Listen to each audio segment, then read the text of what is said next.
D'accord. Alors, parlons à présent de l'une des affaires les plus brûlantes aujourd'hui en Côte d'Ivoire dans l'actualité politique, enfin politico-judiciaire, on va le dire comme ça, l'affaire Arlette Zaté. Alors, le 2 juillet dernier, la cyberactiviste réputée proche de Nadi Bamba, épouse de seconde noces de Laurent Gbagbo, a été déférée à la MACA après son interpellation 24 heures auparavant à l'aéroport d'Abidjan quand elle tentait de regagner la France où elle réside. Alors, vous avez souhaité justement réagir sur cette affaire dans laquelle vous décelez certaines failles, non seulement dans l'observation de la procédure, et peut-être également dans le fond. Oui, en effet, en ma qualité de président du parti politique, il est aussi de mon devoir de dénoncer une injustice sociale et de la corriger. Ici, il s'agit de l'article 78 de l'alinéa 2 du Code de la procédure pénale français, du droit français. Et le mimétisme juridique a conduit la Côte d'Ivoire, comme tous les pays francophones, à copier le droit français. Donc, notre droit, c'est une reproduction du droit français. Et en matière de flagrance, la police peut interpeller une personne en train de commettre une infraction qui vient juste dans un temps rapproché, qui vient de se produire dans un temps rapproché. Peut-être 1 minute, peut-être 2 minutes, peut-être 1 heure de temps. Et la personne essaie de s'enfuir. Ou bien, la personne court la clameur publique où on dit « au voleur, on poursuit la personne ». Elle est sous la clameur publique poursuivie dans la définition du flagrant délit. Dans le cas de la dame Arlette Zaté, tombe-t-elle dans un cas de flagrant délit? Je ne le crois pas. Et c'est là que j'ai un problème. Parce que Arlette Zaté n'a pas fait de vidéo à l'aéroport au moment de son arrestation. Elle n'était pas préciser par ailleurs justement que, permettez-moi juste de faire cette précision pour nos internautes, c'est que l'affaire date, la vidéo date de plus d'1 an. Juste cet élément pour en rajouter. Hein. La vidéo n'est pas récente, la vidéo incriminée justement n'est pas récente. Ok, voilà. Donc, elle n'était pas en train d'insulter l'ex-première dame Simone Gbagbo quand on l'a interpellée à l'aéroport. Elle n'a pas tenu de propos injurieux au moment de son arrestation. En conséquence, il n'y a pas de flagrant délit. L'interpellation ici est irrégulière et illégale. Maintenant, a-t-elle été convoquée? Je n'en suis pas trop sûr. Elle dit dans sa vidéo que l'avocat de Mme Gbagbo, Maître Dadje, lui a fait des menaces. Donc, elle attendait sa convocation. Donc, la question reste posée. S'il lui avait été servi une convocation avant son interpellation, une convocation en bonne et due forme avant qu'elle ne soit interpellée, je dirais que l'arrestation est normale. Mais, s'il n'y a pas de signification de la convocation, l'interpellation est toujours irrégulière. Pour moi, la seule façon pour cette procédure d'être normale, c'est que Arlette Zaté ait été convoquée en bonne et due forme avant son arrestation. C'est ce que dit le droit français, c'est ce que dit le droit ivoirien, qui est une reproduction du droit français. Que ce soit en France, que ce soit aux États-Unis. Si ces erreurs techniques sont constatées ou vérifiées, le juge d'instruction devra jeter cette plainte par la fenêtre parce qu'il a vice de procédure. Qu'elle est insultée ou pas, à partir du moment où il y a vice de procédure, cette plainte, elle n'a pas lieu. Donc, c'est là que j'ai un problème. Il faut que le droit que nous ayons, que nous avons, il faut qu'on apprenne à le respecter. Parce que ça peut arriver à tout un chacun. Aujourd'hui, c'est Arlette Zaté, demain, ça peut être Pierre, ça peut être Paul. On ne vous convoque pas et on vient vous arrêter. Un flagrant délit, c'est quand on prend quelqu'un sur les faits. Ou bien, vous la convoquez, si elle refuse de comparaître, maintenant vous pouvez la poursuivre pour l'arrêter à l'aéroport. Mais dans le cas d'espèce, ça ne s'est pas passé comme ça. Et c'est ce que je dénonce. Est-ce que vous pensez quelque part, ou est-ce que vous discernez une certaine instrumentalisation politique dans cette affaire?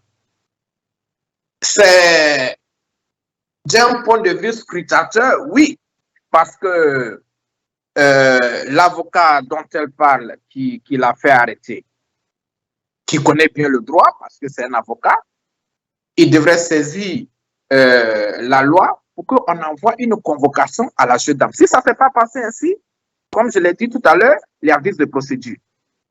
La vice de procédure, maintenant, la vice de procédure, est-ce que c'est parce qu'elle elle a été politisée, le gars, il a abusé il a utilisé ses relations, il a abusé de son droit, de choses, mais ce qui est sûr, il y a vice de procédure. Et si la vice de procédure, elle devrait même pas être, elle devrait pas être arrêtée. Elle ne doit pas être jugée. Parce que le droit est formel là-dessus. Avant même de rentrer dans les détails, si elle est insultée ou pas, les vices de procédure sont très sérieuses. Ça doit être respecté. Au-delà même de l'aspect strictement technique de cette affaire qui a conduit aujourd'hui Arlette Zappé en prison, vraiment, je voudrais qu'on revienne quelque part sur les circonstances même de la plainte. Nous sommes dans un conflit, hein, on peut le dire conjugal, entre Oui. deux rivales voilà, qui se disputent l'amour d'un homme et tout ce qu'on peut dire. Justement, sur la question, est-ce que le problème n'aurait pas pu être réglé autrement? Hein, d'autant plus que les deux protagonistes ici en face, non, les trois protagonistes, que ce soit Simone Vegbabo, Nadi Bamba ou encore Arlette Zappé, font partie de la même famille politique qui est le FPI. Oui, vous avez tout à fait raison et je suis d'accord avec vous. Il y a le côté, ce côté-là qu'il faut voir, et puis il y a le fait aussi que souvent on oublie que on a des chargés de communication et il faut se tenir à leur conseil. Parce que sur le plan politique même, cette affaire ne devrait pas aller en justice. Le cas de Arlette Zappé. Ou bien pour ce qui concerne le divorce, c'est une affaire, comme vous le dites, qui pouvait se régler en famille ou bien à l'amiable. Mais en la mettant, en l'exposant sur les réseaux sociaux et dans les médias, non seulement ça distrait des vrais problèmes de la Côte d'Ivoire, parce que je ne vous apprends rien, nos parents ont de sérieux problèmes. Nos parents ont des problèmes en ce sens qu'ils ne trouvent pas à manger, ils n'arrivent pas à avoir les 3 repas par jour, ils n'arrivent pas à se soigner. Donc, il y a les vrais problèmes qui sont voilés par une affaire, une affaire matrimoniale qui ne concerne que le couple et leurs avocats. Mais je pense que le président Gbagbo, qui est un homme sage, il trouvera le moyen de calmer cette affaire et puis régler ça à l'amiable. Parce que vraiment, les Ivoiriens n'ont pas besoin de ça. Et surtout lui non plus, qui a passé près de 10 ans en prison, ce n'est pas ce qu'il souhaite. Donc, je profite de votre micro. Moi, si j'étais à leur place, pour dire qu'il faut régler ça à l'amiable. Que ce n'est pas bon qu'on discute ça dans les médias. D'accord, parce que la question que certains... D'accord. Alors, justement, avant vous, on recevait ce mardi 6 juillet, un autre invité, hein, le juge Grahange, depuis également les États-Unis, qui estimait, selon son regard sur la situation, son regard d'expert juridique, que Arlette Zappé, en la circonstance, était passible de condamnation judiciaire. Quelle est votre réaction justement là-dessus? C'est vrai, vous avez déroulé votre argumentaire tout à l'heure, mais selon lui, lui aussi se fondant sur des arguments juridiques, il estime qu'elle est condamnable.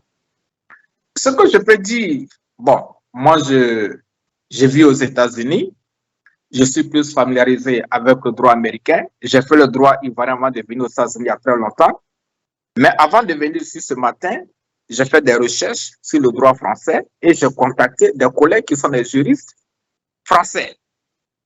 Et ce qu'on m'a sorti, ça rejoint ce que je vous ai dit tout à l'heure, en ce sens qu'il y a vice de procédure. Et le droit ivoirien est calqué sur le droit français. Et ici, il s'agit de l'article 78.2 alinéa 2.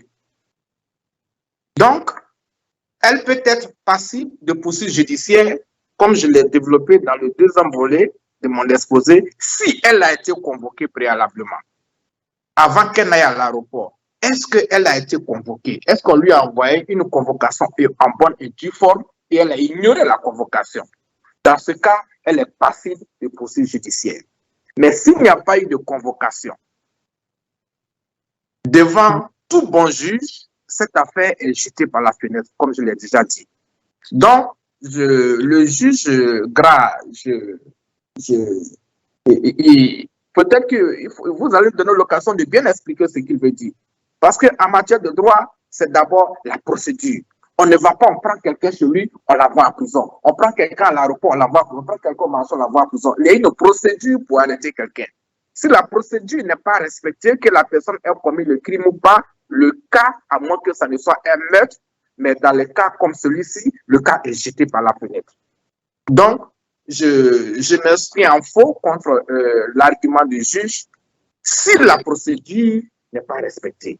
Et c'est là, en tant que politicien, je prends position pour dire qu'il y a injustice ici et il faut que cela soit corrigé, il faut que cela soit dénoncé. Parce qu'on n'arrête pas. En tant que citoyen, on a des droits. Donc, s'il y a infraction, il faut qu'on nous montre où est l'infraction.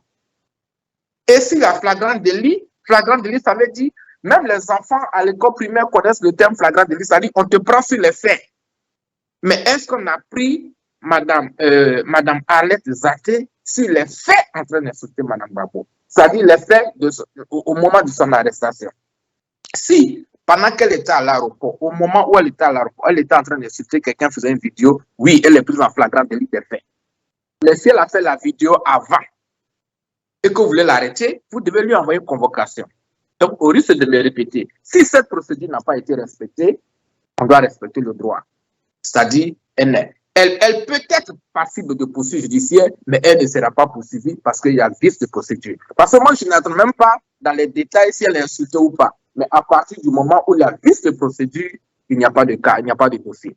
Il faut que cela soit clair pour que prochainement notre justice fonctionne normalement. Si on doit arrêter quelqu'un, il faut que cela soit fait dans les procédures qui sont établies par la loi. C'est la position que je défends.